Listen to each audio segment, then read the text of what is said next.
Hello guys, welcome to study for civil services. देखिए, अभी इसमें प्रतियोगिता दर्पण का जो नवंबर का एडिशन है वो हम देख रहे थे। 3 पार्ट देख लिए थे और ये 4th पार्ट होगा। इसमें कंप्लीट कर लेंगे इसको लगभग। अभी जो हमारे चैनल पे जो भी वो कॉपीराइट स्ट्राइक है उसकी वजह से आप लोग का लॉस नहीं होना चाहिए, इसलिए मैं अलग से रिकॉर्ड करके आपको दे रहा हूँ।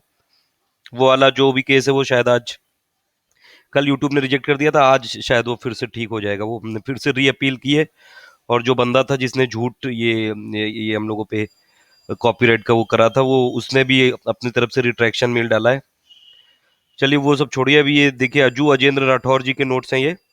और इन्होंने लिखा है, जो हमने 3 पार्ट भेजे थे इनको, कि ये आपका काम काफी अच्छा है, तो इनकी तरफ से ये एक मैसेज आया है, कमेंट आया है। आप भी कमेंट बताइएगा करके कि जो ये हम कर रहे हैं ये ठीक है कि नहीं। अजू अजेंद्र राठौर जी के नोट्स हैं ये। इकोनॉमी वाली न्यूज देख रहे थे। 7वां था कि अलग से रेल जो बजट लाने की 92 वर्ड्स की जो ओल्ड ये सिस्टम था, ये खत्म कर दिया गया है। ये देखिए, रेल बजट स्टार्टिंग कब हुआ था? 1924 से। और 2017 यानी कि अगले साल से जो रेल बजट आएगा वो अलग से नहीं आएगा। अभी तक का क्या सिस्टम था? फरवरी के लास्ट वीक में सबसे पहले रेल बजट आता था, फिर इकोनॉमिक सर्वे आता था, और फिर इसके बाद बजट आता था। तो अब क्या होगा? रेलवे बजट नहीं आएगा, अब डायरेक्ट आएगा, बजट के साथ आएगा। तो ये न्यूज थी, ये काफी इंपॉर्टेंट थी। फिर 8 न्यूज है, लॉजिस्टिक्स परफॉर्मेंस इंडेक्स बोलते हैं इसको। ये लॉजिस्टिक परफॉर्मेंस इंडेक्स रिपोर्ट है ये। हिंदी में बोलते हैं लॉजिस्टिक निष्पादन रिपोर्ट। इसमें इंडिया की रैंकिंग 2014 में 54 थी और अभी 19 प्लेस इंडिया ने जंप कर लिया है। 19 प्लेस का ग्रोथ हुआ इंडिया का, मतलब अब हो गई 54 से डायरेक्ट 35 पे आ गया इंडिया। और इसमें 160 कंट्री को इवेलुएट किया गया था। चाइना की 27 है रैंक, पाकिस्तान की 68 है। देखिए ये भूटान की 135, नेपाल की 124 है। और ये जो लॉजिस्टिक्स परफॉर्मेंस इंडेक्स ये जो रिपोर्ट है, ये कौन बनाता है? World bank. तो ये आप याद रखिएगा, एग्जाम में ये जरूर पूछते हैं कि कोई भी रिपोर्ट है तो उसमें पहली बात तो आपको इंडिया की रैंकिंग पता होनी चाहिए उसमें। और दूसरा ये जरूर पता होना चाहिए कि उसको पब्लिश कौन करता है। तो उसको लॉजिस्टिक परफॉर्मेंस इंडेक्स रिपोर्ट को पब्लिश कौन करता है? वर्ल्ड बैंक करता है। इसमें टॉप पे जर्मनी है, और जो इसमें जो लोवेस्ट इसमें जो प्लेस मिला है वो सीरिया को है, 160 वाला। और ये जो लॉजिस्टिक परफॉर्मेंस इंडेक्स रिपोर्ट है ये 2 साल में होती है, हर 2 साल में ये बनाई जाती है, हर 2 साल में इसको पब्लिश करता है वर्ल्ड बैंक। और लास्ट टाइम 2014 में इंडिया की रैंकिंग थी 54th और इस बार हो गई 35। तो 19 प्लेस का जंप किया इंडिया ने। दूसरी ये न्यूज है इकोनॉमी की, केंद्रीय अंतर्देशीय जल परिवहन निगम को बंद करने का निर्णय ले लिया गया है। तीसरा, ये गोल्ड जो मोनेटाइजेशन स्कीम है, गोल्ड बॉन्ड स्कीम है, वो फिफ्थ स्टेज चालू हो गई, 5वां चरण चालू हो गया है। फिर ये कुछ नवीनतम सामान्य ज्ञान की ये है, ये प्रतियोगिता दर्पण की समरी है ये इसमें।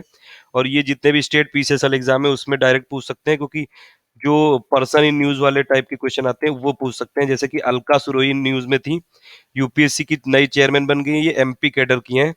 दूसरे हैं कार्लोस आर्थर नुजमान, और ये रियो ओलंपिक की आयोजन समिति के अध्यक्ष थे, हैं मतलब। फिर है विपिन रावत, ये थल सेना के नए उप प्रमुख हैं। फिर ओपी कोहली हैं, ये गुजरात के गवर्नर बना दिया गया है, इनको गुजरात के राज्यपाल बना दिया गया है। गुजरात के राज्यपाल थे ये, मध्य प्रदेश का अतिरिक्त प्रभार दे दिया गया है इनको, ओपी कोहली को। तो ओपी कोहली पहले गुजरात के गवर्नर हैं अभी तक, और इनको मध्य प्रदेश का भी गवर्नर बना दिया गया है।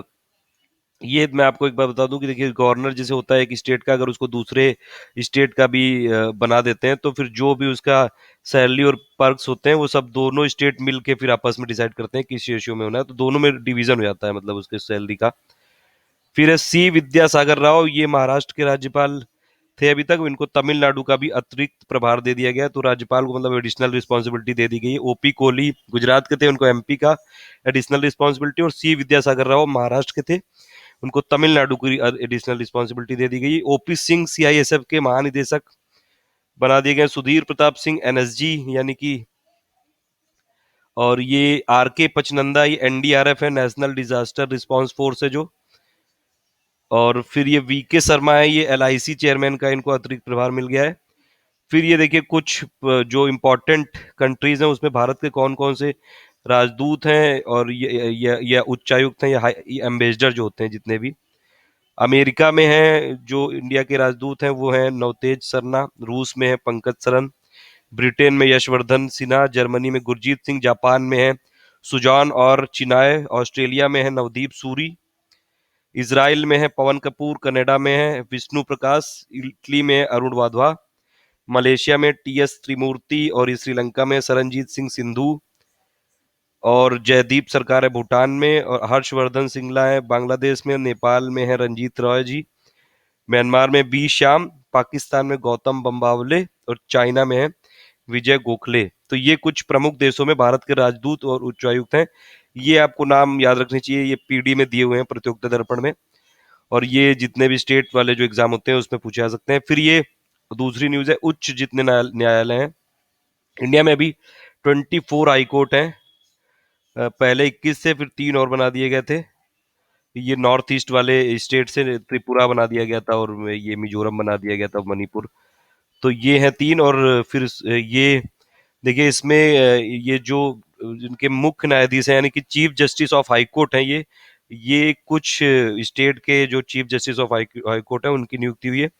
जैसे कि केरल में जो हाई कोर्ट है उसका chief justice of Kerala high court में ये नियुक्ति हुई है एसएम मल्लिकार्जुन गोडा की। सिक्किम जो हाई कोर्ट है इसमें सतीश कुमार अग्निहोत्री जी का अपॉइंटमेंट हुआ है। ये नियुक्तियां हुई हैं, मतलब इनको प्रेसिडेंट करता है, अपॉइंट करता है इनको, और वो भी अभी तक जो कोलिजियम सिस्टम चल रहा है उसी क्योंकि ये एनजे इसी सरकार का जो लाया गया था वो सुप्रीम कोर्ट ने कैंसिल कर दिया था, तो फिर से वही कोलिजियम वाला जो सिस्टम है उसी के तहत ये कर रहा है कि एक इसमें चीफ जस्टिस होता था, और फिर कुछ सुप्रीम कोर्ट के जज होते हैं, जैसे ये 3 होते हैं ये, अगर सुप्रीम कोर्ट में करना है, और ये एक चीफ जस्टिस और प्लस 2 जज होते हैं, ये कोलिजियम होती है वो हाई कोर्ट के करने के लिए।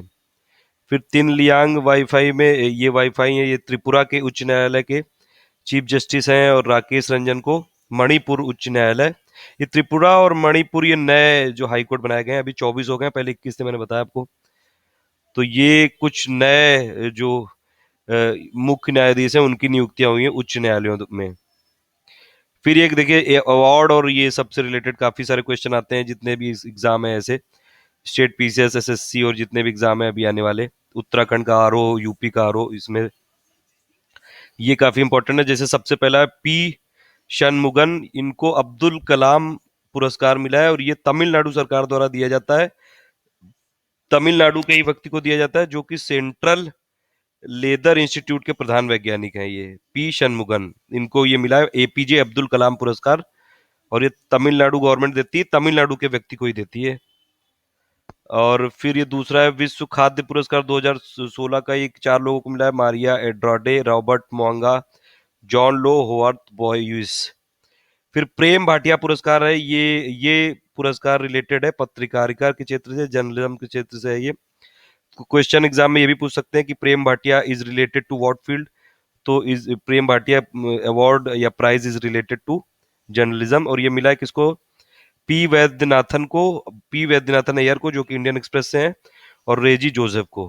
फिर दूसरा ये डेनिस मुक्वेगे जो कॉन्गो का पुरस्कार है, ये कॉन्गो के हैं ये, इनको मिला है सियोल शांति पुरस्कार, सियोल पीस प्राइज मिला है इनको, और ये कॉन्गो के चिकित्सक हैं।